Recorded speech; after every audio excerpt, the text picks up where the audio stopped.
Hey guys, welcome to week 5. It's me, and Elisa will be joining me momentarily.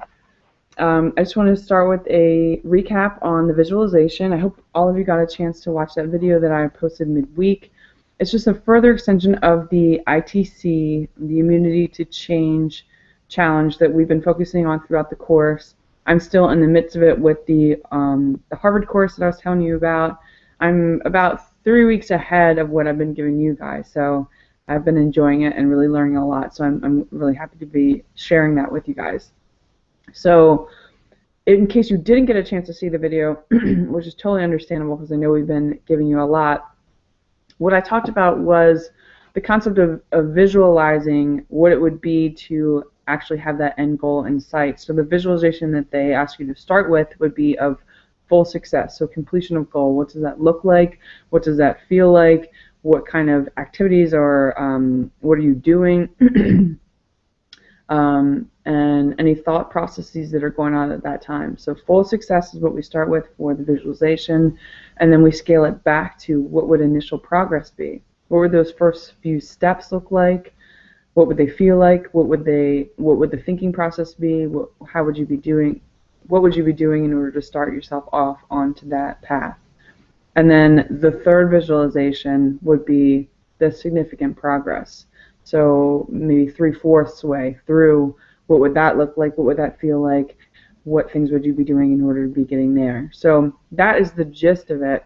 If you can, I would love for you to revisit that video, just because I think it explains it a little bit more. But during this week and into next, I'm going to be doing the last call for you guys, and so I'll be able to recap it live for you in case there's any questions, and we can go through it together, and that way you'll get the full understanding. We can make sure that you have your visualizations down so that we can really hone in this self-improvement goal and get it completed. The other thing that we talked about last week was the decluttering. Hopefully you got a chance. Somebody's calling me. I never get phone calls. Hopefully you got a chance to declutter a bit, and I talked about whether that be your house or your car or maybe the storage facility that's just been sitting there collecting dust forever, or maybe even relationships.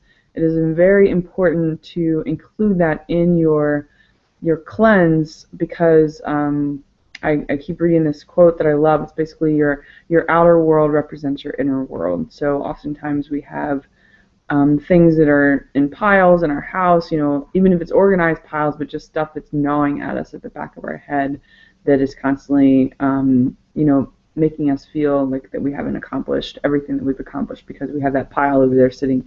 So one of the workshops I did this weekend with the Braveheart sisters talked about this concept of setting 5 minutes a day to go do those things that you don't want to do, and just putting on those earphones, turning up Shakira or whoever it is that helps you shake your rump shaker and just get out there and complete that annoying task that you've been avoiding. So that is a good way to go about it. That is certainly a way that I do all the dishes around here and all the other tasks that I don't like to do.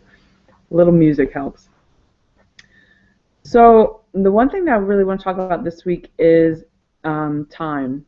It's one of the things that I think almost all of you put on your forms in the initial questionnaire was that you wish you had more time. And I hear that across the board in a lot of the work that I do, and even the conferences that I go to. Everybody's talking about this time famine that we all have. So one of the resolutions I've actually heard in time famine is giving away that which we feel like we don't have.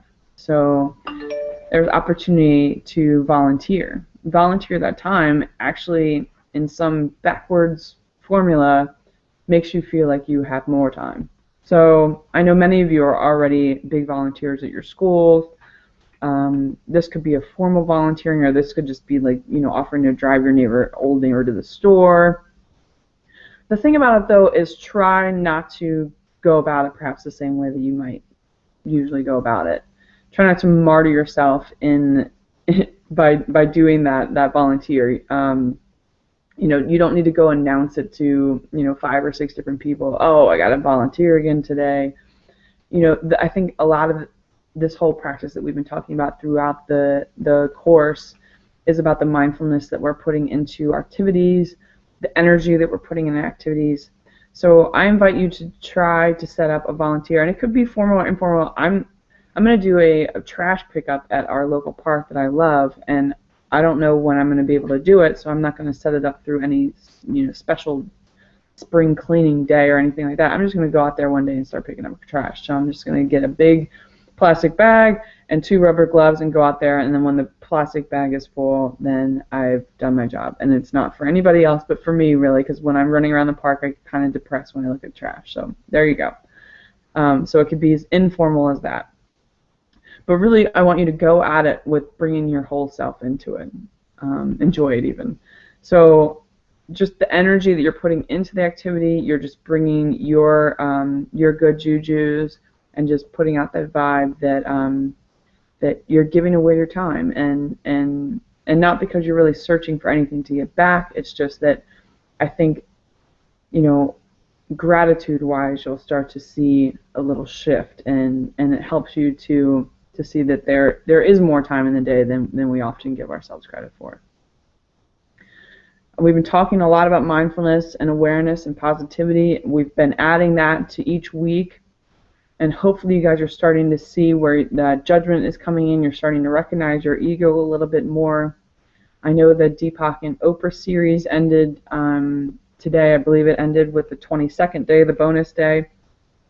So hopefully you have enough tools that I've given you on the resources. Actually, there's one more app that I'm going to add to that this week. Whether you've discovered that you really like guided meditation, or whether you prefer to stick with music, or whether I talked to Pat this weekend and she says, I just like to walk in nature and listen to the birds. That is meditation.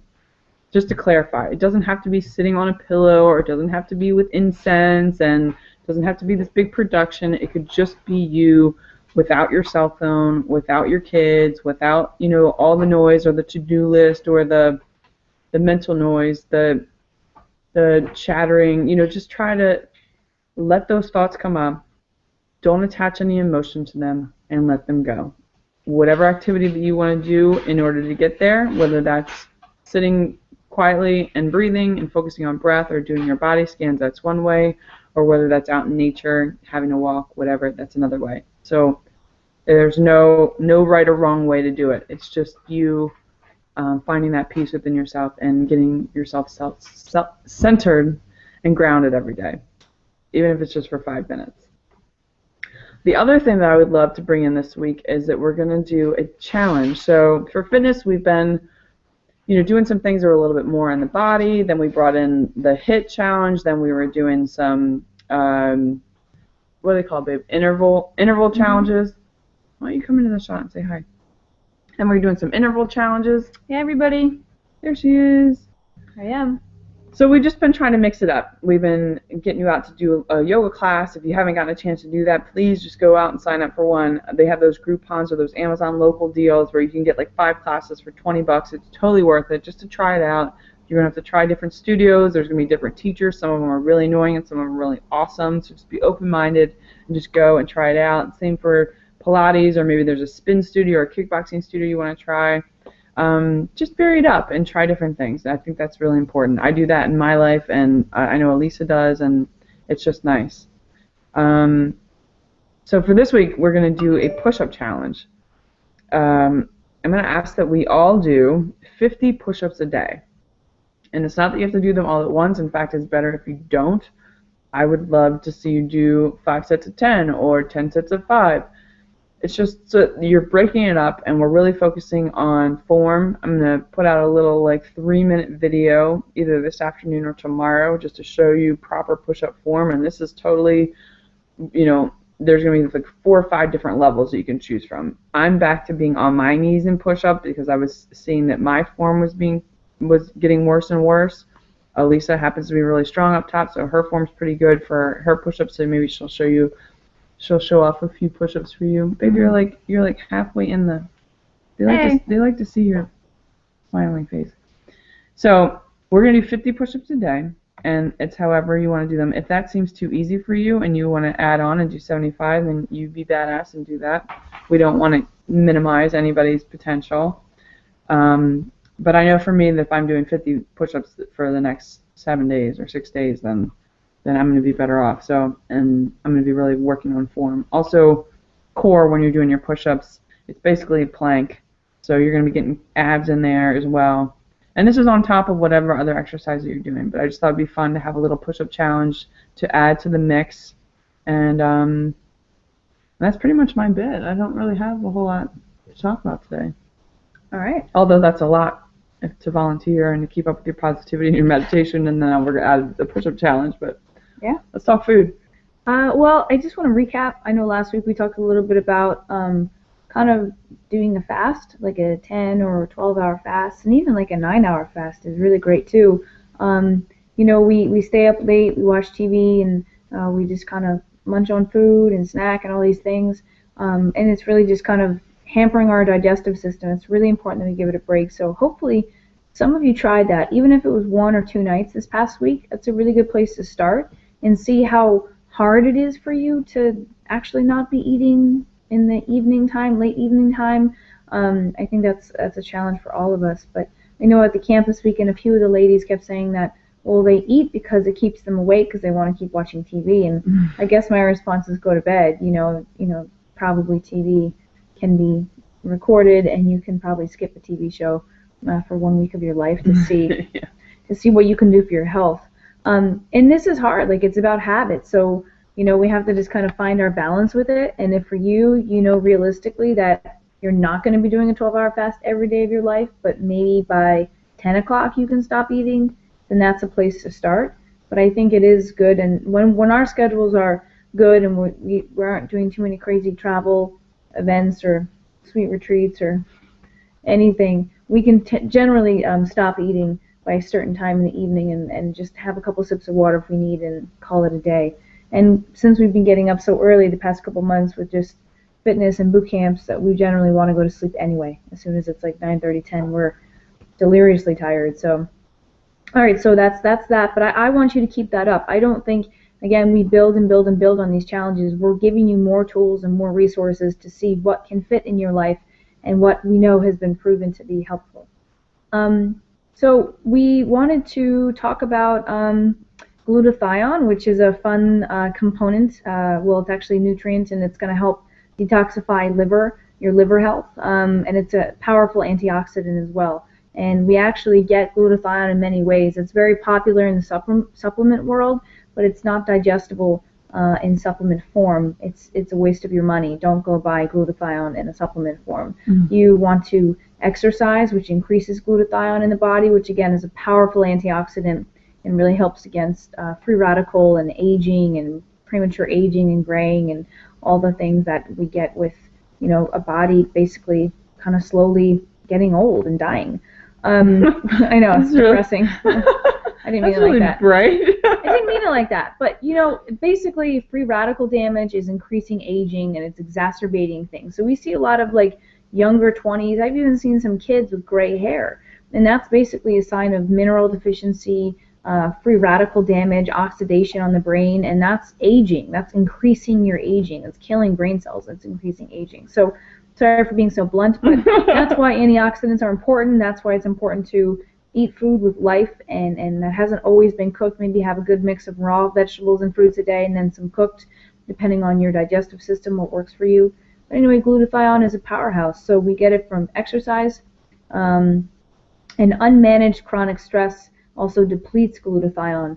You know, it's interesting to understand, like, we have this approach in the Western medicine and even in the supplement world, unless people are really well versed on this, that if we think we get some blood work done and it says, oh, we have no B12, or we're really low in B12, we're really low in vitamin D, or we're really low in glutathione, we're really low in iron. What people do and what the Western medical world does right away is they say, here's a shot of B12, here's some iron, let's do an iron infusion. You know, let's just infuse all these nutrients into you. But we have to ask the question, how did these nutrients get depleted from our body?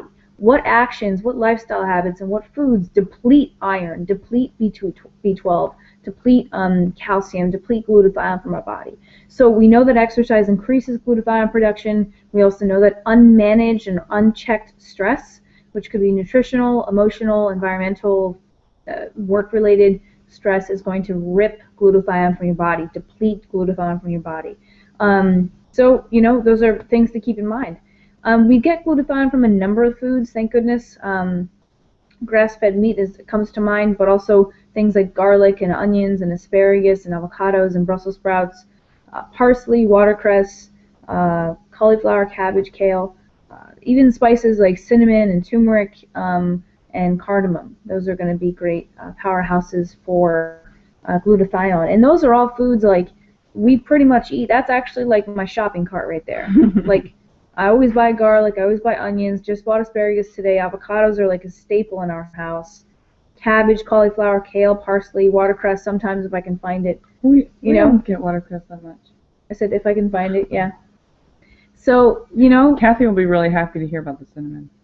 Cinnamon is huge, but you need to get organic cinnamon. Why? Because a lot of the non-organic cinnamon and spices are laced with harmful components that basically detract from cinnamon's health benefits. So this is kind of like the organic conversation, but your spices definitely need to be organic, especially the ones that you use a lot. People are thinking, oh my gosh, organic spices, but you probably, frankly, only use 2 or 3 spices. I mean, let's be serious. Most Americans barely even know what spices are, and you guys are far more versed in this, but the average American is using salt, pepper, cinnamon, maybe some cayenne, maybe some red pepper. And they use like a spice blend. Yeah, or a spice blend, like an Italian spice blend or something. Most people don't have 30 spices on hand or use them. So if you're going to use cinnamon and salt every day and black pepper and things like that, then get them organic. It's worth it. All right, so we want to talk a little bit about kind of upgrading our environmental and household products. So there's a lot of discussion about, not only what makes us fat and keeps us gaining weight as humans. It's obviously what we eat, it's how we exercise, how we sleep, it's all those components, but it's also our environment. And we haven't really dived in too much into the world of environmental toxins. I know I've mentioned it in my business page a lot about, doTERRA essential oils, which are great and really, really, really health supportive. We have diffusers going on right now with lemongrass and citrus bliss and all kinds of really nice detoxifying aromas. But even getting into the world of environmental toxins is important because it's the missing link. It's what's not being discussed in health right now. So we really need to get into the discussion of even simple upgrades, like going from plastic Tupperware, to glass Tupperware, like Pyrex or something like that, or mason jars instead of using like plastic jars, or drinking out of a mason jar instead of drinking out of a plastic cup or something like that. Just environmentally for that, but also for your health. Plastics and BPA and phthalates, which are fake synthetic smells that come in all kinds of different things like Febreze and all these things. This is kind of its own course in a way, and maybe we can talk about it more next week. But this week I'd like you just to go from just simple, taking plastic and upgrading it to glass Tupperware, taking plastic and upgrading it to mason jars, taking your Febreze and throwing it away, going onto my website and checking out the essential oils, which I'll repost this week. Or even some really cheap cleaners. I hear that like vinegar and water.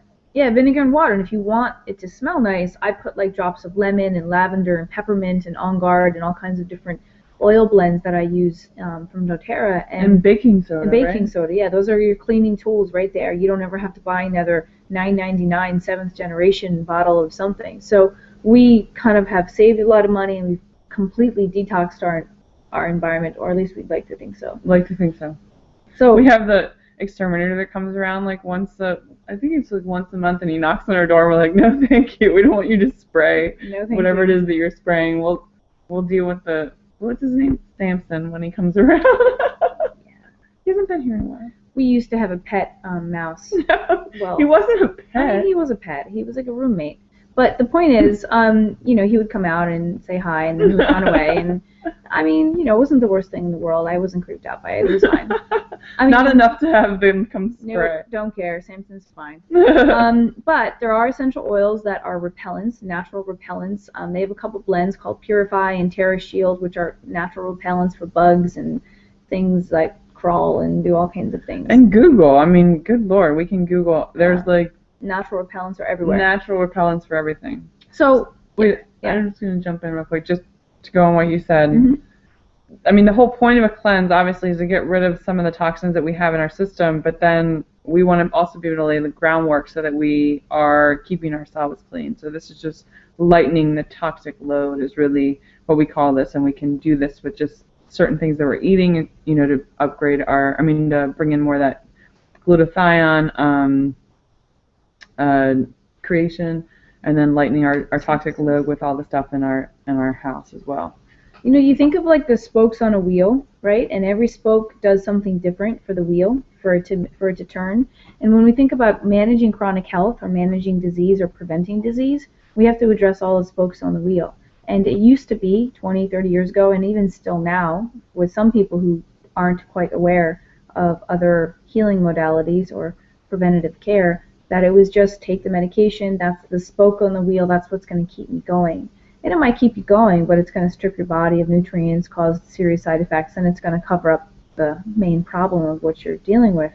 So the spokes on the wheel for us are things like obviously food and your perspective, frame of mind, fitness, essential oils, environmental toxins, stress management, maybe things like acupuncture or different forms of massage therapy or Reiki that help you from a spiritual and also energetic level. So there's a lot of ways that we can really take back our health. So anyway, what I'm saying is the environmental component is big. I'm going to have to keep posting some things that way. Even going down, even though this is another conversation, but just giving you hints on where environmental toxins lie. You know, our hand soap, our face moisturizers, our makeup, all those things. Even like our pots and pans. You know, a lot of people use non-stick pans, which I refuse to use mostly all the time. And so for when we go to your parents. Yeah, so I gotta get them some new pans. But you know, the non-stick conversation is really important. You know, we use cast iron, and we use stainless steel. We use some stainless steel, and then we used all clad. That's stainless steel. Well, so there's levels. Anyway, it's a big conversation, but little things like that. So we've begun to upgrade that in the past couple of years and really just clean up all the things around us. And we didn't do everything at once. Yeah, no, one thing at a time. And what I always tell people is pick the one or two things that you use most often. If you're walking around in your purse every day and you have an antibacterial little hand spray, throw that out. If you're using that every day of your life and that's something that was pretty cheap to begin with and you're like, oh, I'm cleaning my hands. No, you're not. You're killing your immune system. Antibacterial is the antithesis of immune support. It actually weakens and depletes your epithelial layers of your skin, which is your immune system. Do not use that. That's marketing 101. That's like when they came out with fat-free milk. What in the world was that? You know? So we have to use the things and upgrade the things that we use most often. Okay? That's kind of the idea. I try to find a way in every video to get her fired up, and that way it brings a little more entertainment to this show. Yeah. She's fired up. Yeah, I get really pissed off. So it's just marketing, and we have to be above that. We have to question. Ew, is BPA free? Okay, what's it made with? That's a great question to ask. You know? Oh, vegetarian fed animal? Well, when was a chicken vegetarian? Pretty sure they eat worms. You know what I mean? Like, that doesn't make any sense. Why are we feeding them corn and soybean? That's not cool. I don't care if it's vegetarian. You know, it's just like we have to question things. We can't just go around and be like, oh, yeah, cool, vegetarian eggs. No, they eat worms. They eat grass. I have to admit, I got sucked into that. I really thought vegetarian fed chickens were better. Vegetarian fed beef, this, that. Like, I get it. Well, beef, you know. Well, cows are eating grass, but it should just be said grass-fed instead of corn-fed. Those are some little things that we can question and really find solutions to. Anyway, I'm rambling, but this week I really want you guys to kind of put things together. We're going to kind of go this week and a little bit into next week with the full next week. The full next week. So a 10-day cleanse, and this is a cleanse that, of course, everybody here can take at their level of intensity. We'll take it to a probably different level than maybe we've done before, so we're going to talk about that, where we can make adjustments in our diet, because, you know, we each have different health concerns. Some people don't eat meat in this cleanse, so it's going to be really hard for you to go completely grain-free. I can't really eat eggs. Sometimes I can, sometimes I can't. So I'm still working with that. It's going to be a little harder for me to be 100% grain-free. But I'm going to find ways where I can have it and when I can have it, for example. So the cleanse is basically whole foods. It's a whole foods cleanse. We don't want prepackaged or too much prepackaged or refined foods. So some foods come in a package, like spinach. It's not a refined product. It's just coming in a package. That's not what I mean. I mean like boxed, refined, conglomerate foods that Crackers. are just crackers, junk food, chips, things like that. We really want to stay away from that stuff. We want to just really make this a whole foods cleanse. Generally, people always ask me like, "Oh, how do you tell if a food's good?" And I say, "Well, if it doesn't have a package, I consider it pretty good. If it's an orange, an avocado, a lemon, a broccoli rabe, if it's pears and shallots and asparagus and all these things, they don't have labels. They don't have marketing campaigns. They're just them. They're not making a lot of money off them. But it's part of a transition that you can take to the degree that you can take it this week. But our focus points are no refined, processed, denatured foods, ingredients.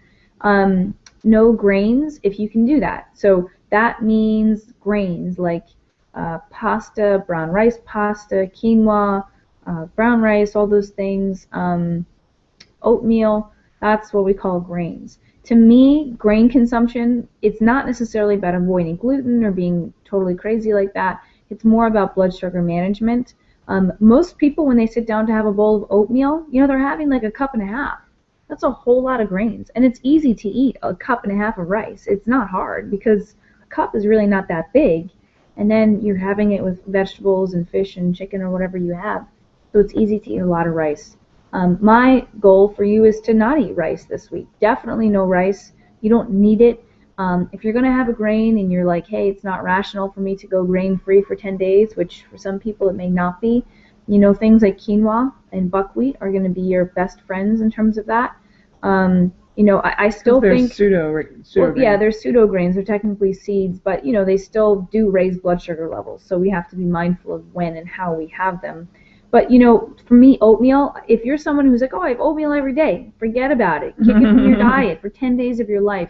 Have chia pudding. Have a green smoothie. Have eggs and kale. Have a sweet potato fries, eggs and kale and fish. Whatever you can have. But stop going crazy with the oatmeal because there is life beyond oatmeal. You won't die if you just stop having oatmeal. And from a former oatmeal addict, I can say you don't even know. Like, this is crazy. When I first met Kathy, I was like, Kathy, you're gonna die of oatmeal overdose. Like she would sit down. It was like 2 cups a day. 2 full cups. You're thinking, oh, it's not that very much. Oh no, it's a lot. Her bowl was like here, and then she would like drizzle maple syrup and this and that, and it was like she would talk about the fall asleep, the coma. You would be so tired afterwards, and you're like, oh, I just love my oatmeal. It makes me feel so good. Of course, it makes you feel so good. It's the production of serotonin in your body and dopamine and all these. Your blood sugar is skyrocketing. Of course you feel good. We feel good after turkey from Thanksgiving. Yeah, we do. It's called dopamine, So we have to be mindful of our oatmeal intake. I'm not a huge fan of it. I eat it when I have to. It's not my go-to thing. Replacements for that, like I said, are the chia pudding. I think it's a grain-free recipe. It's just as filling. To me, it's more delicious, and I don't feel like I've gained 5 pounds after oatmeal. Now, this being said about the grains, because I'm going to go through the other ones in a few minutes, but about the grains concept. If you're super, super active, again, if this isn't rational for you to go grain-free or oatmeal-free for 10 days of your life, then that's fine. You start where you are and you make the adjustments you can. So, for example, if you're like, I'm not cutting rice out, forget Elisa and Kat, fine, reduce your portion. At least have half a cup instead of a whole cup of rice. We don't generally need a whole cup of rice. And this is, again, more for blood sugar management, inflammation, switching things up, trying new things. But if you're going to have grains, have them earlier in the day. We really don't need to be sitting down at dinner to rice, grains, even quinoa. We really don't need it. We have fish in the evening usually, something like that, and we have tons and tons of vegetables, 3-4 cups of vegetables and greens. And sweet potato fries. And maybe we'll have some sweet potato fries to feel as if we might need that starch. But very often, if we eat all the vegetables and all the fish, we don't need anything else. So that's just kind of room for you to kind of play with. But my recommendation would be if you're an oatmeal addict and that's your breakfast, you just love it, do it all the time, do something different and bring something new in. we're going to be mindful of sugar, alcohol, caffeine, and no white potatoes. So white potatoes, see you later. Chips, whatever, see you later. Try you later. Kale chips are great. Sweet potato chips are okay too. You know, you can make them on your own. The sugar concept. Here's what I would like with the sugar concept. The people who are going to go hardcore, who are ready, willing, and have been making the steps along the way to upgrade, to make changes, to reduce, and then to add in more naturally sweet stuff. I'm not putting a limit on fruit this week. I'm not going to talk about that. It's getting warm out. I think it's really not a big deal to have a little bit of mango, avocado, apple, berries if you want. Rock on with that. If that's your biggest sweet spot, that's totally fine. But I am going to crack down on the sugar content in terms of sweeteners. Again, having 3 or 4 pieces of mango, which is full of fiber, tons of phytonutrients and antioxidants, and cancer-fighting chemicals as well, or compounds, is great. You know, but sitting down to, you know, like a protein energy bar, or like a little chocolate nugget, or like a vegan brownie, I mean, that's a sugar bomb. I mean, they're using some level of refined sweetener. And we want to try to really look to a bowl of fruit this week if you want something sweet to satisfy that. So I'm talking about the sweeteners like maple syrup, honey, even like coconut nectar, all the nectars, the liquid sweeteners, brown sugar, things like that. I want you to take them out. The only sweeteners I would recommend you use for the next 10 days, again, are fruits. Fine, totally fine. I'm not putting a limit on those or a reference on those. And stevia is fine. So again, coconut nectar, if you had to choose, would be the best one of the liquid and or granulated sweeteners. But it's 10 days, so let's just try. So it's not going anywhere. The world's not going to end, and there will be coconut palm sugar on day 11 if that's what you need to go back to. But it's important that, you know, we do this sometimes. Kathy and I do this from time to time. It's important that, like, we kind of, it's easy for us to get in grooves, you know. We just get used to things. We get used to reaching mindlessly for food and for snacks and drizzling maple syrup on our already carb and gluten or glucose high oatmeal, and then throwing fruit on top of that. And, you know, not every meal has to be a dessert. You know, it's not a birthday party every day. That's what I always say to kids at schools. Like, I used to be a teacher, and they would be like, oh, well, you know, for every kid's birthday, or every Friday it was, they served ice cream and I don't know, cookies and cakes and stuff at the school cafeteria. And I looked at the guy and I was like, it's not a birthday. Like, this isn't a birthday party. This is school. What the hell are we doing? You know what I mean? That gets me fired up. You know, we train our palates kids to have every Friday or every dinner, after every dinner, there's something sweet. We are creating the product that is us, which is, as adults, people who are highly addicted to sugar, something sweet. They need something sweet. And I think we can start early on, but with us, what I would challenge you to do is say 10 days, just 10 days. You can use stevia, you can use fruit, you can even use a medjool date if you want. That's fine with me because that has tons of fiber. I just want you to really stay away from sweeteners. So that means you and I have to be stepping up our game. I'm actually going to go make some lemon detox bars in a little bit because we don't want to be having any sort of protein bars. Yeah, we've been relying on protein bars on our travel, and they have... I can't look at them. I want to throw up looking at them. They have quite a bit of sugar. Yeah, well, they have, you know, good sweeteners, this and that, but it's still, you know, even the best brands that I love so much. One of my colleagues was emailing me this weekend, and she's like, I am addicted to protein bars. And I'm like, oh, you mean glorified candy bars? Because that's basically what they are. And I'm not saying that I haven't had or love Vega bars or 22 Days bars. I love them. They're great. And when we travel, they really come in handy if we're 3 hours away from a store and we're like, you know, we're flustered, we're like really hungry, we're feeling weak. That's fine. But, you know, what I've actually worked with a lot of people too in my private practice who say to me, I just eat bars all day. And I'm like, what the... Yeah. I would die. I would throw up. But you know what? It's everyone's at their own pace. What I'm saying is really, really curb it on the sweeteners. So this means that you have to do the best you can. You might go out to a restaurant and they're pretty much going to be putting sugar in your salad dressing. It's just the reality of salad dressings. Most of them have a sweet component to them. You can ask for olive oil, lemon, just plain balsamic, red wine vinegar, things like that. That's what we do. I just made a salad dressing. Literally, I just drizzled olive oil, squeezed some lemon, salt, pepper, and balsamic. I didn't even whisk it together. I didn't have time in my mind. I was like, just put it on there.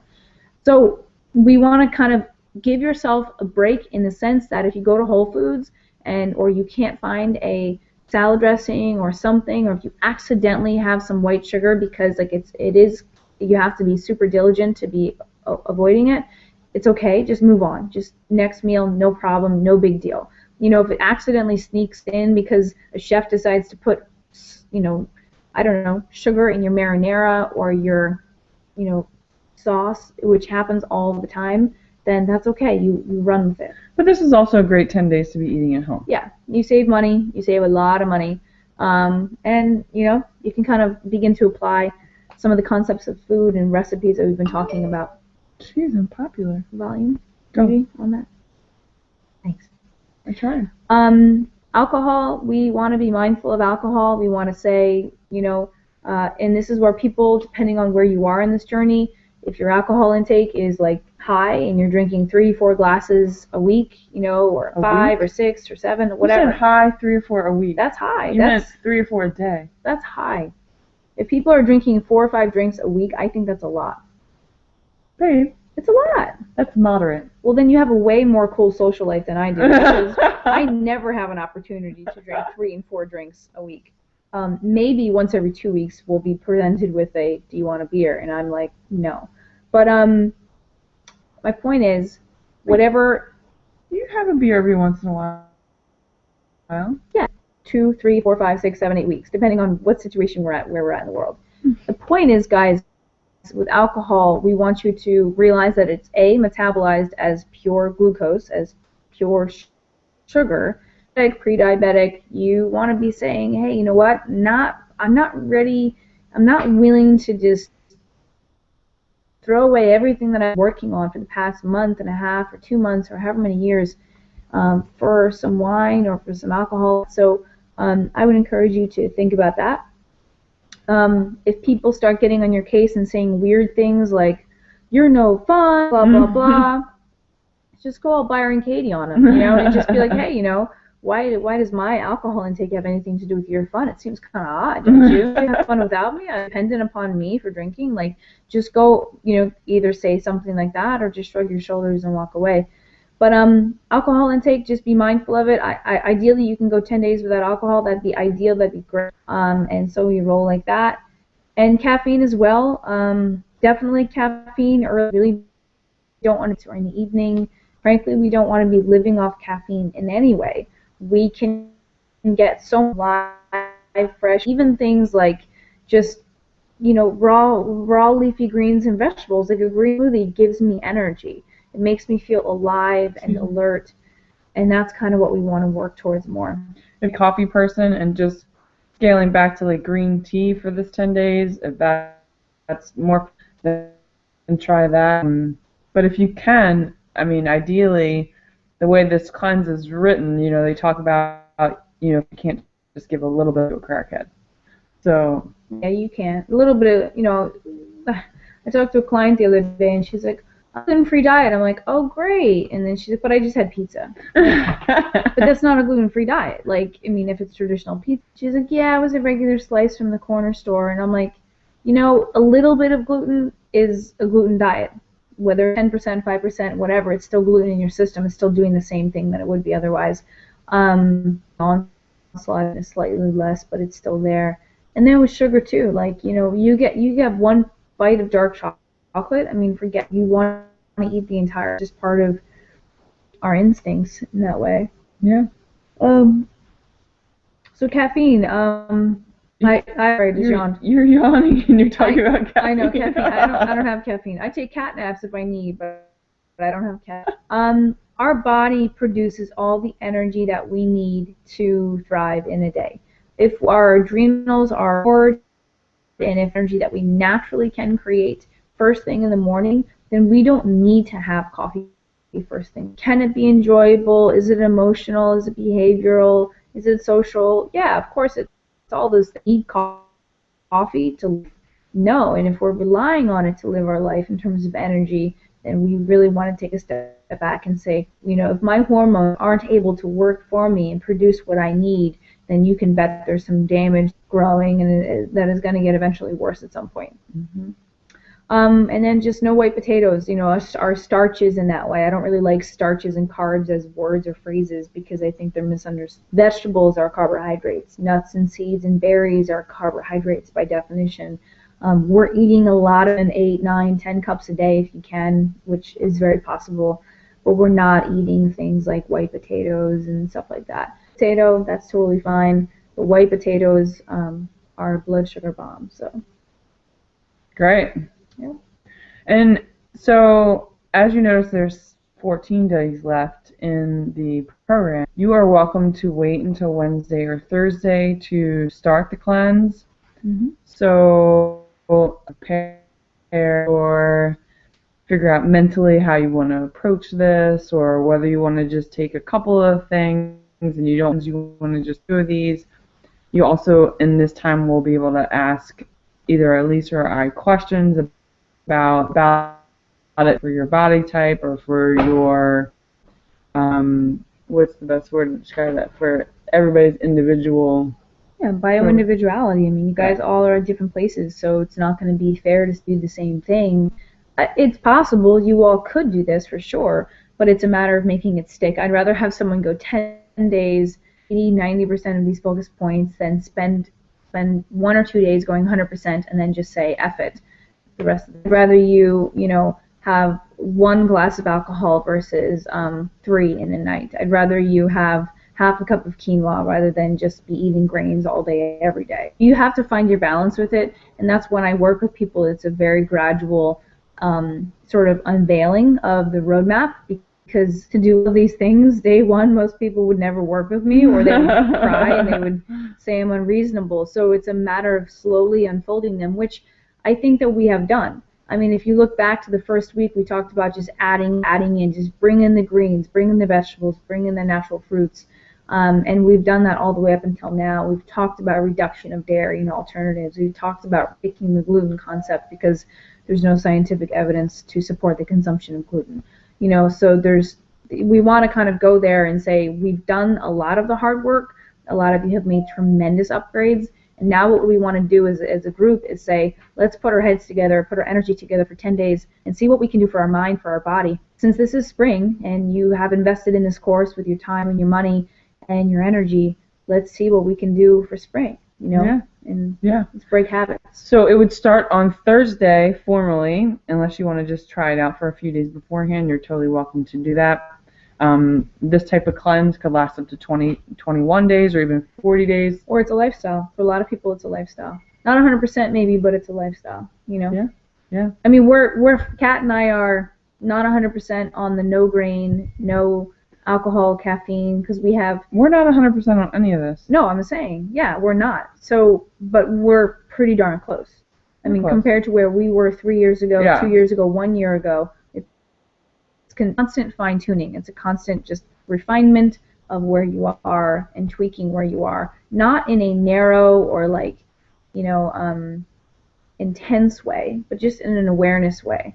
You know, like we're aware we have sugar and it's not working for us. We're aware when we have 1 too many drinks. We're aware when we have too many grains. And we just quickly, for the next couple of days, make those adjustments to move with yourself and reach out to us. Yeah. If you have questions. Absolutely. All right. That's all I have. That's all we have. So a couple blogs out there that are helpful, which we know through, if you follow me, Against All Grain is a great blog. Just againstallgrain.com. Practically Paleo, which I'm not a huge paleo person. I like some of the concepts of paleo, is helpful. A lot of good books, like I've mentioned to a few people. Meals That Heal Inflammation book. So Meals That Heal Inflammation by Julie Daniluk. She does a fantastic. Yeah, I'll keep posting them, but I'm just telling you now. So there's some great resources out there. You don't have to go at it alone or wonder what to eat. Grain Brain? Is that a good one or no? Grain Brain. Yeah, Grain Brain. It doesn't really have that many more information about the harms of grains and a higher carbohydrate diet. And by carbohydrate, I mean grain and refined wheat diet, not vegetable diet. Right. We eat incredibly high diet and high fat diet. and protein's pretty close behind, because we eat 8 vegetables and fruits a day, and we have 1 or 2 pieces of fruit a day, and then we have like mostly berries and maybe some pears, but it's mostly berries and green apples for us, because that's where we are. We'll have fermented foods and sea vegetables, and we'll have maybe eggs and salmon and sardines and things like that, and occasionally we'll have but the majority of our diet is vegetables, and so therefore we eat a very high carbohydrate diet by definition. So. All right, she can just nerd out. I can just go for day. I need to stop. All right, guys, happy Monday. Hit us up with your questions. I will be posting about getting a hold of me this week, either this week or next week, so we can be talking your visualization and desire mapping from the ITC challenge, and volunteer. See if you can get out there, a formal volunteer or informal, however you go about doing it, and just be awesome. Be awesome. Reach out. Remember, we're here. We sit around waiting for you guys to email us. No, I'm kidding. But we really are conscious, and we're always thinking about people and talking about certain individuals who've contacted us. So that's our job, is to support you. So whatever you need more of, less of, just give us that feedback, and we'll work to provide that. But couple last things. We'll put this on the message board today with the blogs that I recommended. But some of you have seen like the cauliflower pizza recipe that we make. Great, easy recipe. The frittata that I just made. I mean, these are 2 ways to go grain-free, pretty much all sugar-free, all dairy-free, and they're great recipes. You never know the difference. And yeah, there's options. There's lots of options. And get your 50 push-ups in today. That starts today. So I'm going to do 100. 10 sets of 5 or 5 sets of 10. What are you going to do? Are you going to do 100 or 50? I'm going to do 50. Kathy. What? She's going to do 100. I'm working my way up to I'm going to shame her until she better does looking 100. I'm kidding. I'm going to support her. You said shame me? I'm trying to motivate you. You are not a good role model. I'm kidding. I love her. I support her, but I challenge her. They gotta go. Okay, you gotta go, but I challenge her to get 100. It's out there. Bye. Bye.